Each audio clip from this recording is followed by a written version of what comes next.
मैं राहुल आपके अपने परिवार एमपी बेसिक अड्डा में आपका हार्दिक स्वागत करता हूं। तो चलिए, हम 10th क्लास की हिंदी पढ़ रहे थे। तो हिंदी में क्या व्याकरण में कौन सा टॉपिक? समास। इससे पहले हमने समास पढ़ लिया। समास क्या होता है इसका एक बार हम क्यों रिवीजन कर लेते हैं, फिर उसके बाद हम आगे चलते हैं। तो देखिए, हमने कल अगली वीडियो में पढ़ा था समास। समास क्या होता है? समास शब्द दो शब्दों से मिलकर बना होता है। पहला सम धन आस, इसका अर्थ होता है संक्षिप्त करना। संक्षिप्त करना ये मैं आप पिछली वीडियो में बता चुका हूं। इसकी परिभाषा देख ले तो परिभाषा क्या होती है?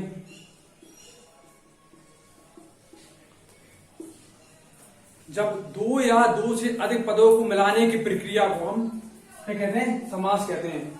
जब दो या दो से अधिक पद क्रिया को मिलाने को हम क्या कहते हैं? समास कहते हैं। फिर इसके बाद अगला समस्त पद या सामासिक पद।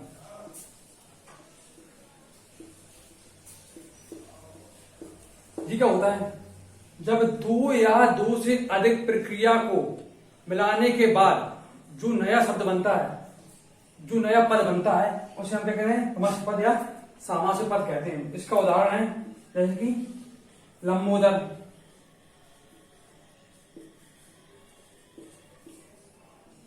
पीतांबर,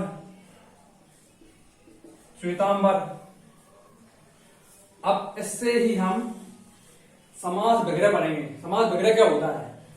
जब दो या दो से अधिक पदों को मिलाने की प्रक्रिया के, जब दो या दो से अधिक पदों को अलग अलग करने की प्रक्रिया को हम समास विग्रह कहते हैं। क्या कहते हैं? समास विग्रह।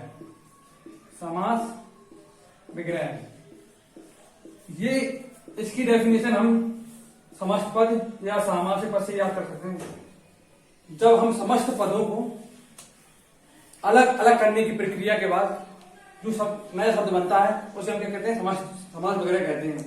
इसका उदाहरण है लंबा है उदर जिसका। लंबा है उदर जिसका। अगला है पीता पीत है अंबर जिसका, जिसके। ठीक है। अब पिछली वीडियो में हमने पढ़ा था पद। पद क्या होता है?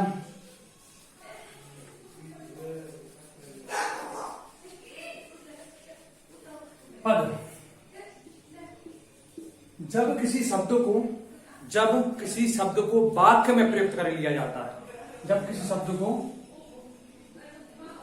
किसमें? वाक्य में प्रयुक्त कर लिया जाता है, उसे क्या कहते हैं? हम पद कहते हैं। सामासिक रचना की दृष्टि से पद कितने प्रकार के होते हैं? दो प्रकार के होते हैं। कौन कौन से? जो पहला पद होता है पूर्व पद कहते हैं, पूर्व पद। और जो बाद का पद होता है उन्हें उत्तर पद कहते हैं। इसके बाद हमने पढ़ा क्या? समास के कितने भेद होते हैं? कितने भेद होते हैं? तो समास के 6 भेद होते हैं। कितने भेद होते हैं? 6। कौन कौन से? अव्ययीभाव समास, अव्ययीभाव समास, द्वंद्व समास, द्विगु समास, द्विगु समास, कर्णधारय समास,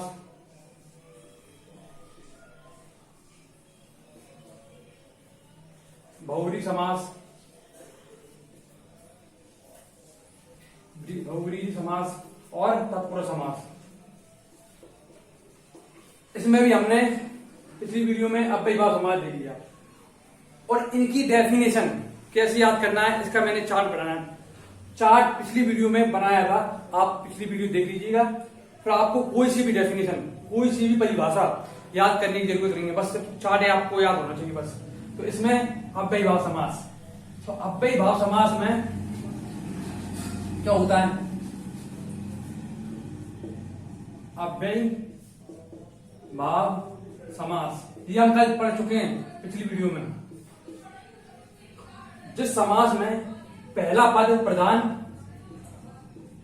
और दूसरा पद गौण होता है उसे हम अव्ययीभाव समास कहते हैं। अव्ययीभाव समास में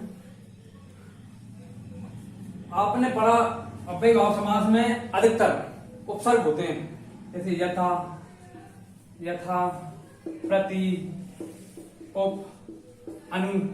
उपसर्ग जानते हैं ना, आगे लगते हैं। मैं आगे आपको उपसर्ग भी पढ़ाऊंगा। और इसमें पुनरावृत्ति होती है। क्या होती है? पुनरावृत्ति। ठीक है, जैसे कि हाथों हाथ, हाथी हाथ। ठीक है, और इसके दो भेद होते हैं, अव्यय पद पूर्व और दूसरा है नाम पद पूर्व। ये हम पिछली वीडियो में पढ़ चुके हैं। इसके बाद द्वंद्व समास। कौन सा समास? द्वंद्व समास।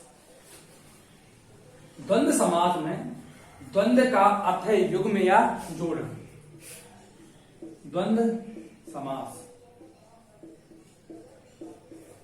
द्वंद्व समास में द्वंद्व का अर्थ है युग्म या जोड़।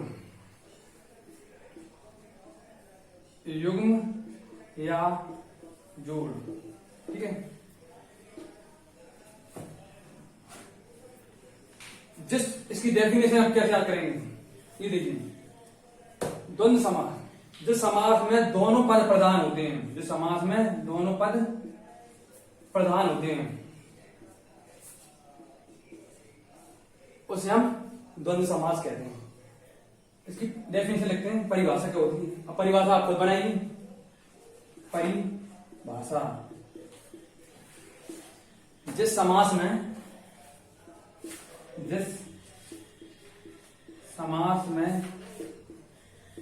दोनों पद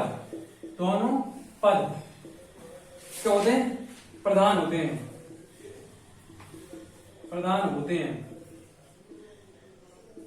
उसे हम द्वंद्व समास कहते हैं। अब द्वंद्व समास में भी, लेकिन 10th क्लास में इनके भेद नहीं पूछे जाते, लेकिन आपको इनके भेद पता होना चाहिए। इससे क्या है, आप इनके जो उदाहरण हैं, इन भेदों के द्वारा आप कोई सा भी उदाहरण हो, परीक्षा में कोई सा भी उदाहरण हो, आप बना सकते हैं। तो द्वंद्व समास के भेद। तो द्वंद्व समास कितने भेद होते हैं? तो द्वंद्व समास के भेद, तो द्वंद्व समास के 3 भेद होते हैं। कितने भेद होते हैं? 3 भेद होते हैं। आप सब बताइए कौन कौन से होते हैं। पहला है इतरेतर, दूसरा वैकल्पिक, और तीसरा समाहारा। ठीक है। अब इतरेतर, जहां आपको और दिख जाए, और माता और पिता, यही का उदाहरण है। वैकल्पिक, आपको विकल्प आते हैं, या अथवा दिख जाए। पाप या पुण्य, इसका उदाहरण है। उदाहरण में आप करवाऊंगा, इतने उदाहरण करवाऊंगा आपको। कोई सा भी द्वंद्व समास का कोई सा भी परीक्षा में प्रश्न पूछ लिया जाए, आप गलत करके नहीं आओगे। और इसका होगा आदि वगैरह। ठीक है, अब इसके कुछ उदाहरण देखते हैं हम।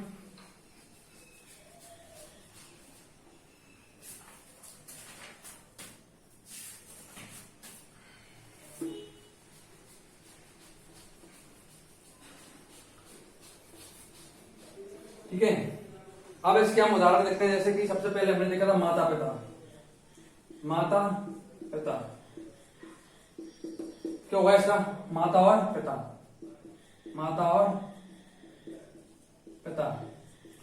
अगला शब्द है हमारा दूसरा, कहिए आप लिखिए, गौरी शंकर। इसका क्या बनेगा मित्रों? गौरी और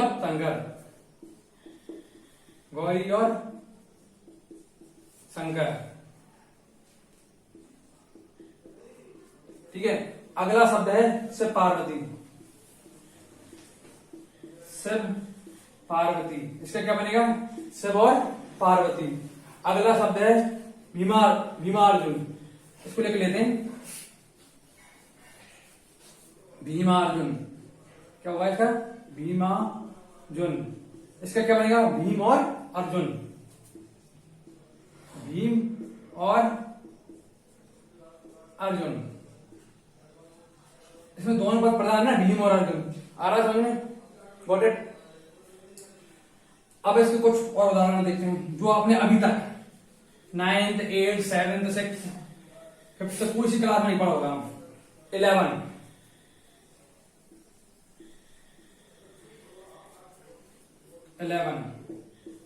ठीक है।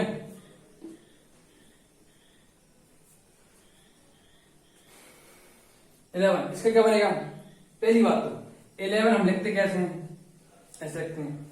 ये क्या है? ये क्या है? इसको लिखेंगे क्या है? 1 और 10 ही होता है ना ये। 1 और 10, 25 ऐसे लिखते हैं।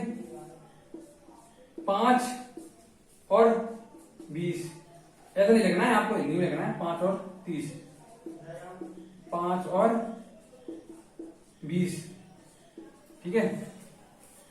अगला है हमारा 68, 6 और 8, नहीं सॉरी 8 और 6, 8 और 60, ठीक है। अब हम अगला उदाहरण देखते हैं जो हमारा वैकल्पिक से बनेगा। पाप पुण्य, दोनों पद प्रधान है, पाप या पुण्य, ठीक है मित्रों। अगला उदाहरण है हमारा लाभालाभ। लाभ, इसका क्या हो? लाभ या अलाभ। लाभ या अलाभ। ऐसे कर्तव्य अकर्तव्य, कर्तव्य या अकर्तव्य, जीवन मरण, जीवन या मरण, ठीक है। अब इसके बाद हम समाहारा, अभी समाहारा में हमने देखा था आदि या वगैरह, देखा था आपको पता है। समाहारा में देखा था एग्जाम्पल में आदि वगैरह, ये इसके उपभेद का ही बनना है इससे। अगर आपको उपभेद पता है, उपभेद कौन कौन से बताइए? इतरेतर, वैकल्पिक और समाहारा। इतरेतर में और दिख जाए, वैकल्पिक में या अथवा दिख जाए, और अथवा, और आदि वगैरह। हमारा में आदि वगैरह, ऐसे एग्जाम्पल में करवाऊंगा वगैरह, ठीक है। अब देखिए इससे बनेगी बन। अपन कहते हैं ना घर में, मम्मी रोटी वोटी देना, चाय वाय देना, ये सब किसी का उदाहरण है द्वंद्व समास के। जैसे रोटी वोटी, लोग कह देते हैं ना रोटी रोटी, ठीक है। तो इससे बनेंगे हमें, इससे बनेगा रोटी आदि, ठीक है। इसका समास वगैरह होगा रोटी आदि। अगला चाय बाय, चाय बाय, इसके क्या बनेगा? चाय बाय का चाय वगैरह, चाय वगैरह, ठीक है। बहुत सारे उदाहरण हैं। प्रेम रतन धन पायो मूवी देखी होगी आपने सलमान खान की, उसमें समोसा ममूसा कहता है, समोसा आदि, समोसा, वो इसकी सब द्वंद्व समास के उदाहरण है। मूवी भी देखा करिए आप, ठीक है। अच्छा सीखिए मूवी से बस। अब अगला समास है हमारा बहुव्रीहि समास। कौन सा समास है हमारा? बहुव्रीहि समास। मैं आपसे आशा करता हूं कि आपको समझ में आ रहा होगा। अगर आपको समझ में नहीं आता है आप कमेंट करिए, क्या सुधार करना है आप मुझे बताइए, मैं उसमें आपको सुधार करके बताऊंगा, ठीक है। बहुव्रीहि समास, बहुव्रीहि समास, ठीक है मित्रों। अब ये तीसरा समास चला है हमारा, ठीक है। बहुव्रीहि समास में बहुव्रीहि का अर्थ क्या होता है? बहुव्रीहि का अर्थ होता है बहुत संपन्न व्यक्ति। क्या होता है? बहुत संपन्न व्यक्ति, ठीक है। इसकी परिभाषा क्या होती है? इसकी परिभाषा आपने पढ़ रखी है। जिस समास में, बहुब्रीहि समास में बताया परिभाषा, जिस समास में दोनों पद गौण हो और मिलने के बाद तीसरा पद प्रधान हो, उसे हम बहुब्रीहि समास कहते हैं। इसकी परिभाषा लिखिए। जिस समास में दोनों पद गौण हो और तीसरा पद प्रधान हो, उसे हम क्या कहते हैं? बहुब्रीहि समास कहते हैं। ठीक है। बहुब्रीहि समास के भी कुछ उपभेद होते हैं। वो क्या होते हैं आइए जानिए। बहुब्रीहि समास के 4 भेद होते हैं। कौन कौन से? आपको परीक्षा में पूछा नहीं जाएगा, ये मैं आपको बता रहा हूं कौन से उपभेद। 10th क्लास में नहीं पूछा जाता, लेकिन जब आप 12वीं के बाद कंपटीशन की तैयारी करते हैं तो आपको इनके उपभेद भी पूछे जाते हैं। अगर आप पहले ही पढ़ लो तो अच्छा है ना। इनके 4 उपभेद होते हैं। कौन कौन से? व्यतिहार, व्यतिकरण, तुल्य योग और समानाधिकरण।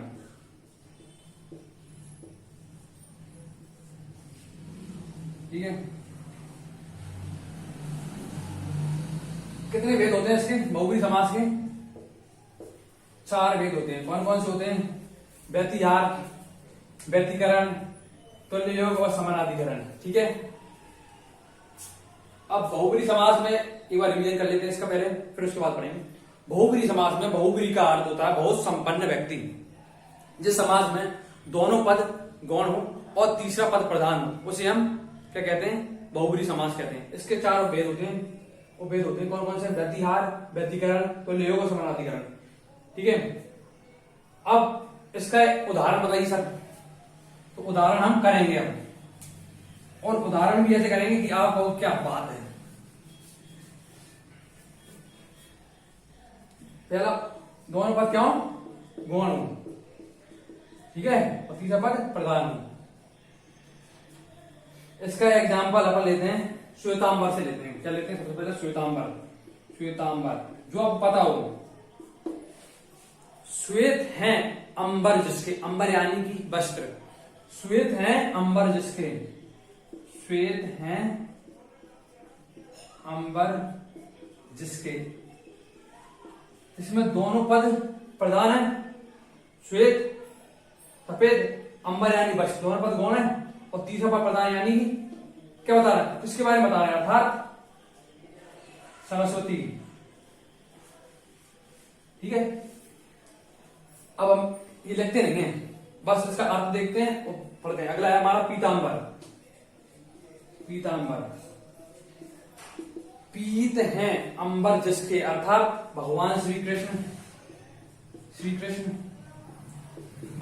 और विष्णु। अंबर मतलब वस्त्र। अगला है हमारा नीलांबर। अब देखिए ये नया है, नया लेके आया हम कुछ। नीलांबर, नीले हैं अंबर जिसके, नीले हैं अंबर जिसके, कौन है बताइए? अर्थात बलराम जी। जानते हो आप भगवान श्री कृष्ण के भ्राता भाई। ठीक है। अब हम इनको पढ़ेंगे और इनका अर्थ देख के ये बताएंगे। ठीक है। अगला पॉइंट है हमारा एक दंत। एक है दांत जिसके, जिसका कौन? भगवान श्री गणेश। अगला है त्रिनेत्र, 3 है नेत्र जिसके, अर्थात कौन? भगवान शंकर। त्रिनयन, त्रिलोचन। ठीक है।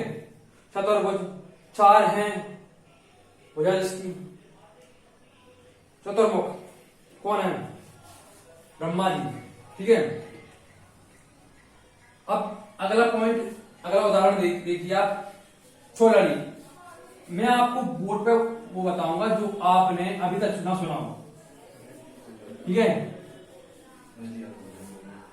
जो आपने ना सुना हो बोले के बताऊंगा, बाकी सब बोल के बताऊंगा। छोलड़ी, आपका भी टाइम मिल जाएगा, मेरा भी टाइम मिल जाएगा। छोलड़ी, छोलड़ी 4 हैं 4 हैं लड़ियां जिसमें अर्थात माला। ठीक है। पंचानन 5 हैं आनंद जिसके अर्थात सब्जी। पंचसर ये देखिए ये पंचसर 5 हैं सर जिसके 5 हैं सर जिसके। अब इसमें सर को मत समझ लेना कौन सा जी वाला सर या मैं सर नहीं। सर कमाई का तो था बाण। 5 है बाण जिसका था कामदेव जी। कौन? कामदेव। ठीक है। 10 आनंद आपको पता है 10 आनंद जिसका था रावण। शैल नंदिनी गिरिजा। गिरी से जन्म लेने वाली अर्थात पार्वती जी। चंद्रशेखर। अब अगला है बीणा पानी। अगला उदाहरण है हमारा बीणा पानी। बीणा है पानी में जिसके अर्थात हाथ। पानी मतलब हाथ। आप पर्यायवाची पढ़ोगे तो आपको पता होगा। बीणा है पानी में जिसके अर्थात सरस्वती जी। कौन? सरस्वती जी। ठीक है। इसमें पानी मतलब पानी नहीं पानी है। पानी मतलब हाथ। ठीक है। अगला उदाहरण है भवानी नंदन। भवानी के हैं जो नंदन अर्थात श्री गणेश। मारुति नंदन मारुति के हैं नंदन अर्थात हनुमान जी। आप सब जानते हैं। अगला उदाहरण देखते हैं हम। चलिए बहुत है इतने उदाहरण है यार। अब अगला पढ़ते हैं हम। क्या हमारा क्या क्या हो गया? अव्ययभाव हो गया, द्वंद्व समास हो गया, बहुव्रीहि हो गया। अब पढ़ते हैं हम द्विगु समास। क्या पढ़ते हैं? द्विगु समास। द्विगु समास क्या होता है? द्विगु समास बताइए आप क्या होता है द्विगु समास? जिसका पहला पद क्या प्रधान हो? नहीं, संख्यावाची विशेषण हो। संख्यावाची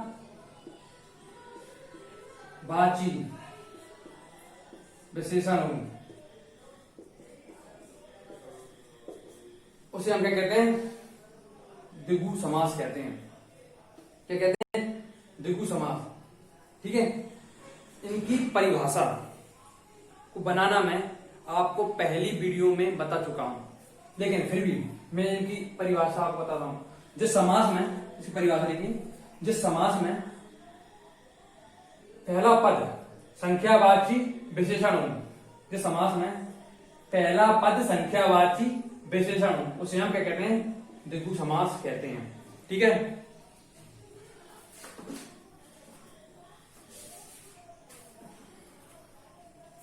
आधा होगा आप समझ में, लेकिन ये द्विगु समास तत्पुरुष समास हम आगे पढ़ेंगे। तत्पुरुष समास का ये उपभेद है। ये तत्पुरुष समास का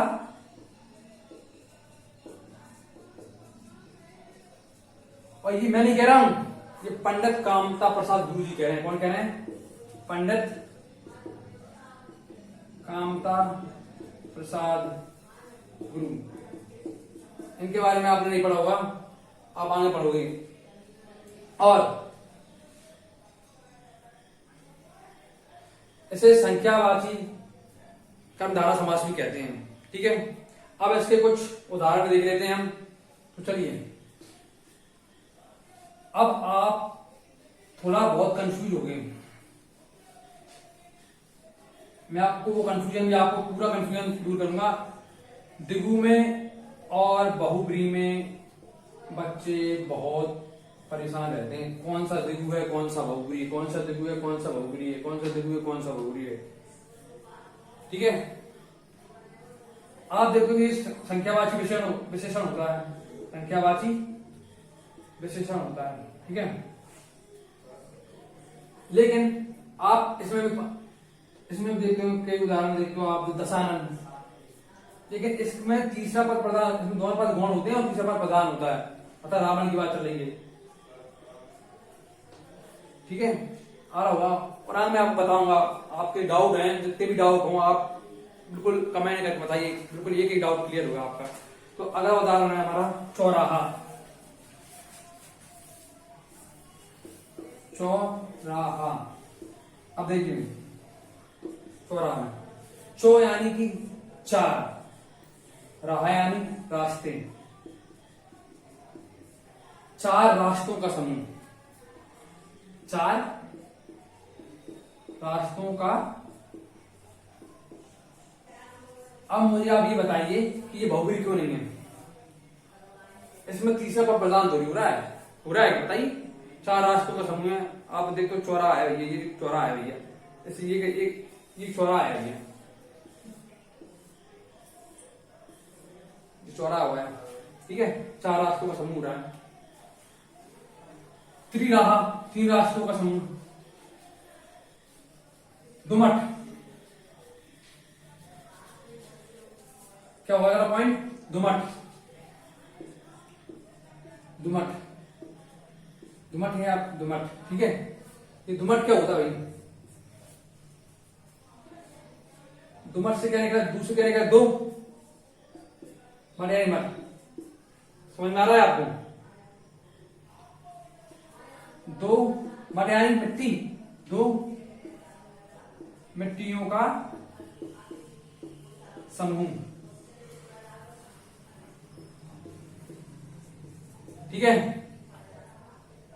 दुबे, अगला उदाहरण दुबे, दो वेदों का ज्ञाता, त्रिवेदी, तीन वेदों का ज्ञाता, चतुर्वेदी, चार वेदों का ज्ञाता, ठीक है। अब कुछ उदाहरण जो आपने अभी तक ना सुने हो वो देखिए, ये तो आपने हमें सुना होगा, फिर दुमट को छोड़कर आपने सारे सुन लिए होंगे। जो हमारा पसेरी, इसका बताइए, इसका क्या हुआ बताइए। 5 शेरों का समूह। जब आप करोगे ना बहुब्री के उदाहरण और द्विगु समास के उदाहरण, तो आपको अलग अलग दिख जाएंगे, द्विगु का कौन सा है, बहुब्री का कौन सा है, द्विगु का कौन सा है, बहुब्री का कौन सा है, ठीक है। अगला हमारा देखते हैं सप्ताह, 7 बारों का समूह, ठीक है। सप्ताह, सप्ताह, ठीक है, सप्ताह, ठीक है। अब हमारा है हटवाड़ा, ये आपने नहीं सुना होगा, हटवाड़ा, ये क्या होता है बताइए, बताइए क्या होता है। अगेन 8 बारों का समूह, बार में समझिए आप इसको, ठीक है। अब देखिए अठन्नी, अठन्नी सुना होगा, चवन्नी, अठन्नी, ठीक है। चवन्नी क्या होता है, चवन्नी, चार बन्नी, 4 आनों का समूह, 4 आनों का समूह। ऐसे अपन अठन्नी पढ़ेंगे, 8 आनों का समूह, ये पंचामृत, 5 अमृतों का समूह। तो चलिए आज हमने क्या क्या पढ़ा, आज के लिए बहुत है। अगर आपको हमारी वीडियो अच्छी लगती है तो आप इसको लाइक करिए, सब्सक्राइब करिए और बेल आइकन को दबाना ना भूलिए। धन्यवाद।